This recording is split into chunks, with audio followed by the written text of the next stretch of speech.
Hello friends. History चल रही थी हमारी लूसेंट जीके की, तो हिस्ट्री का भी थर्ड लेक्चर है नाउ। अब यहाँ से देखो, हमने आज पढ़ना क्रोनोलॉजी। ठीक है, तो ये क्रोनोलॉजी है। अगर आपके पास लूसेंट जीके है तो अच्छी बात है, आप वहाँ से भी देख सकते हो, अदरवाइज लेक्चर सुन लो तो भी चीज़ें याद हो जाएंगी।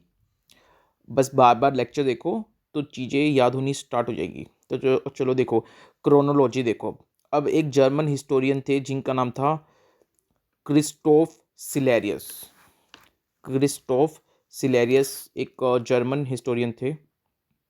उन्होंने हिस्ट्री को 3 पार्ट में डिवाइड किया, यानी इन्होंने ट्राइपार्टाइट डिवीज़न दी। और इन्होंने हिस्ट्री को डिवाइड किया ancient history, medieval history and modern history में। और तब से हम हिस्ट्री को एंशियंट, मेडिवल और मॉडर्न हिस्ट्री में ही पढ़ते हैं। तो ये जो एंशियंट, मॉडर्न और मेडिवल और मॉडर्न हिस्ट्री में डिवीज़न करी है हिस्ट्री की, वो किसने करी है? German historian Christoph Cellarius, CHRISTOPH, Christoph Cellarius, CELLARIUS। Now अब हम देखो एंशियंट इंडिया। अब एंशियंट हिस्ट्री कब से शुरू होती है? तो एंशियंट हिस्ट्री जब भी स्टार्ट हुई थी वहाँ से लेकर 647 AD तक, यानी 647 AD तक क्या चलेगी? एंशियंट हिस्ट्री चलेगी। यानी इसका मतलब एंशियंट हिस्ट्री चलेगी स्टोन पीरियड से लेकर हर्षवर्धन था, राजा था हर्षवर्धन, उसकी डेथ तक। तो स्टोन पीरियड से लेकर डेथ ऑफ हर्षा तक एंशियंट हिस्ट्री है, यानी बिगनिंग से लेकर 647 AD तक। फिर मेडिवल कब से कब तक है? 647 AD से लेकर 1757 तक मेडिवल हिस्ट्री है, यानी from the death of Harsha से लेकर बैटल ऑफ प्लासी तक मेडिवल हिस्ट्री है। और मॉडर्न इंडिया कहाँ से कहाँ तक है? बैटल ऑफ प्लासी से लेकर टिल डेट तक मॉडर्न हिस्ट्री है, यानी 1757 से लेकर टिल डेट तक मॉडर्न हिस्ट्री है। अब एंशियंट हिस्ट्री में देखो टॉपिक क्या क्या पढ़ने हैं। तो एंशियंट हिस्ट्री में टॉपिक हैं, जैसे पहले pre historic period. Pre historic period में आप पढ़ोगे स्टोन एज पढ़ोगे, और आप कॉपर एज पढ़ोगे और आयरन एज पढ़ोगे। इस तरह से कुछ टूल्स के बेसिस पे आप पढ़ोगे स्टोन एज के बारे में, आयरन एज के बारे में, कॉपर एज के बारे में। फिर इंडस सिविलाइजेशन पढ़ोगे, वैदिक कल्चर पढ़ोगे, महाजनपद पीरियड पढ़ोगे, मौर्य पीरियड पढ़ोगे, फिर पोस्ट मौर्य पीरियड पढ़ोगे, गुप्ता पीरियड पढ़ोगे, फिर पोस्ट गुप्ता पीरियड पढ़ोगे और वर्धना डायनेस्टी पढ़ोगे। ठीक है। अ, आगे आपको ये बता रखा है on the basis of tools. जो ये शुरू में जो पहला आपका टॉपिक है एंशियंट हिस्ट्री में प्री हिस्टोरिक पीरियड, ये तो यही बता रखा है लास्ट में कि जो प्री हिस्टोरिक पीरियड है वो डिवाइड है स्टोन पीरियड में, वो पीरियड स्टोन पीरियड में, कॉपर पीरियड में एंड आयरन पीरियड में। तो on the basis of tool, जैसे जैसे टूल यूज़ करता था आदमी प्री हिस्टोरिक पीरियड में, हम टूल के बेस पे प्री हिस्टोरिक पीरियड को डिवाइड करते हैं स्टोन पीरियड में, कॉपर पीरियड में और आयरन पीरियड में। ना आ गया जॉब ना आओगे। फिर एंशियंट हिस्ट्री के बाद मेडिवल पीरियड आएगा। तो मेडिवल पीरियड में 3 स्टेज हैं। एक तो है अर्ली मेडिवल पीरियड, फिर एक है सल्तनत पीरियड और एक है मुगल पीरियड। तो अर्ली मेडिवल पीरियड, सल्तनत पीरियड और मुगल पीरियड। फिर मॉडर्न हिस्ट्री में आ जाओ। तो मॉडर्न हिस्ट्री में 1757 से लेकर टिल डेट तक मॉडर्न हिस्ट्री है। मेडिवल हिस्ट्री कहाँ से कहाँ तक है? मेडिवल हिस्ट्री थी 647 से लेकर 1757, यानी बैटल प्लासी तक। अब मॉडर्न हिस्ट्री कहाँ से कहाँ तक है? 757 से टिल डेट। तो इसमें तीन, जैसे कई सारी चीज़ पढ़नी है, जैसे ब्रिटिश कोलोनियलाइजेशन, कोलो कोलोनियलाइज्म।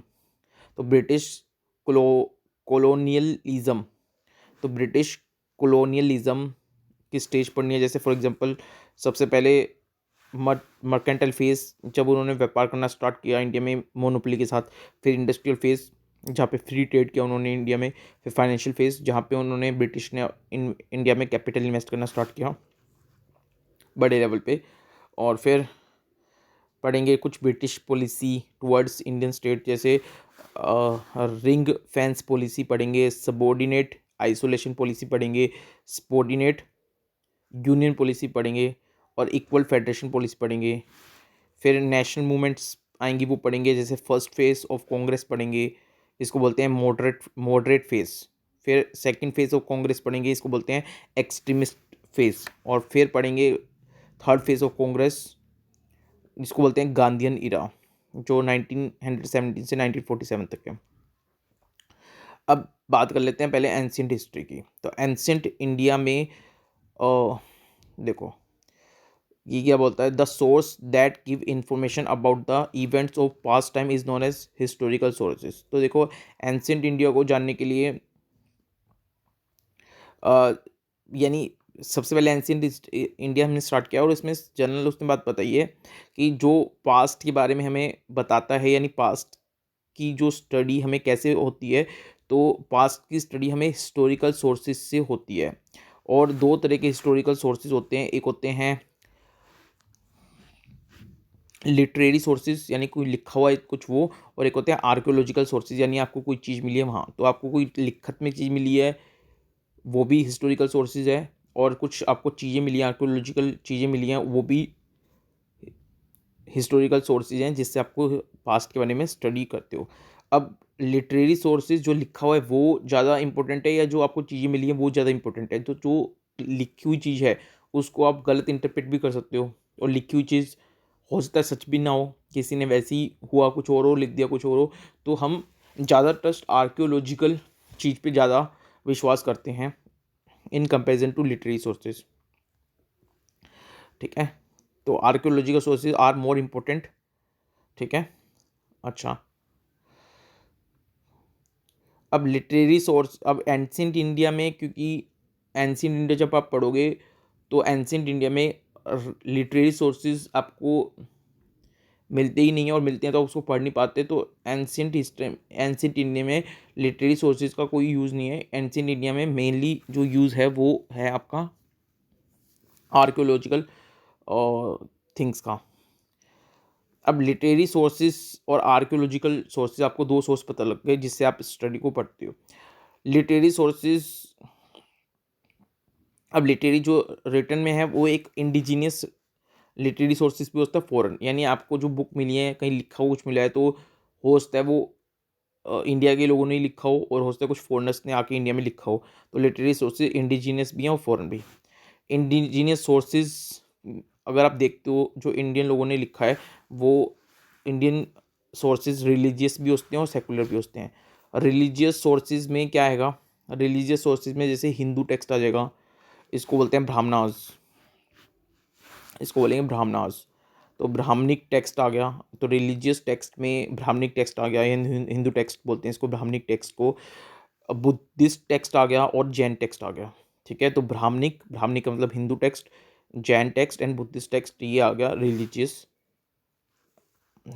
लिटरेरी सोर्स में। फिर सेकुलर में क्या क्या आ जाएगा, सेकुलर में आ जाएगा historical text, semi historical text and biographical texts. तो इस तरह की जो नाम है सेकुलर टेक्स्ट में आएंगे, यानी सेकुलर टेक्स्ट होते हैं जहाँ पे कोई पर्टिकुलर रिलीजन नहीं होता, और रिलीजियस टेक्स्ट होते हैं जहाँ पर्टिकुलर रिलीजन ने अपने कुछ टेक्स्ट लिखे हैं। तो रिलीजियस टेक्स्ट में आपको हिंदू टेक्स्ट यानी ब्राह्मणिक टेक्स्ट मिल गए, बुद्धिस्ट टेक्स्ट मिल गए, जैन टेक्स्ट मिल गए। सेकुलर टेक्स्ट में जहाँ पर्टिकुलर कोई धर्म का टेक्स्ट नहीं है, वो जनरल बात बता रहे, तो वो वहाँ पे हिस्टोरिकल टेक्स्ट मिल गए, सेमी हिस्टोरिकल टेक्स्ट मिल गए, बायोग्राफिकल टेक्स्ट मिल गए। इस तरह के टेक्स्ट आपको देखने को मिलेंगे। नाउ जो अब इंडिजीनियस सोर्सेज में आपको पता है, एक हो गए रिलीजियस टेक्स्ट और एक हो गए सेकुलर टेक्स्ट। अब रिलीजियस टेक्स्ट में हमने पढ़ा था ब्राह्मणिक यानी हिंदू टेक्स्ट। तो ब्राह्मणी टेक्स्ट में यानी 3 टेक्स्ट पढ़े आपने रिलीजियस टेक्स्ट में, Hindu, Buddhist and Jain text. तो हिंदू टेक्स्ट को हम ब्राह्मणिक टेक्स्ट बोलते हैं। अब ब्राह्मणिक जो टेक्स्ट है उसमें दो टेक्स्ट, ब्राह्मणिक टेक्स्ट में यानी हिंदू टेक्स्ट में दो टेक्स्ट बड़े इंपॉर्टेंट हैं, एक है श्रुति एंड एक है स्मृति। अब श्रुति टेक्स्ट के अंदर आपको कौन कौन सी चीज़ पढ़ने को मिलेंगी, तो श्रुति टेक्स्ट के अंदर आपको संहिताज या वेदास पढ़ने को मिलेंगे। तो श्रुति टेक्स्ट के अंदर आपको संहिताज या वेदास पढ़ने को मिलेंगे, ब्राह्मणास पढ़ने को मिलेंगे, ब्राह्मणास। ठीक है, तो श्रुति टेक्स्ट के अंदर आपको क्या क्या मिलेगा, आपको संहिता या वेदास मिलेंगे, ब्राह्मणास मिलेंगे, अरण्यकाज मिलेंगे, अरण्यकाज मिलेंगे, अरण्यकाज और उपनिषद मिलेंगे। तो आपको श्रुति टेक्स्ट के अंदर 4 चीज पढ़ने को मिल गई, संहिता या वेदा, ब्राह्मणाज, अरण्यकाज एंड उपनिषद। ठीक है, संहिता या वेदा, ब्राह्मणाज, अरण्यकाज एंड उपनिषद। ठीक है, अभी पढ़ोगे क्या चीज़ होती है।